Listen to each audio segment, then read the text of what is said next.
மகனே, என் போதகத்தை மறவாதே. உன் இருதயம் என் கட்டளைகளை காக்க கடவது.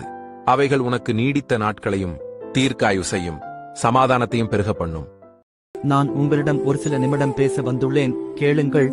சில மனிதர்கள் உங்கள் வாசலை அடைக்கும் போது, கர்த்தர் ஏன் அதை தடுக்காமல் அமைதியாய் இருக்கிறார் என்ற கேள்வி எழுவது உண்டு. ஒரு மனிதன் உங்களுக்கு விரோதமாக யோசிக்கும் யோசனைகளை கூட நான் அறிந்திருக்கிறேன். அதையே உங்களுக்கு நன்மையாக மாற்றி அதைக் கொண்டே நானே உன் பரிகாரியாகிய கர்த்தர். உன் விண்ணப்பத்தைக் கேட்டேன், உன் கண்ணீரைக் கண்டேன். இதோ நான் உன்னை குணமாக்குவேன். பொல்லாப்பு உனக்கு நேரிடாது. வாதை உன் கூடாரத்தை அணுகாது.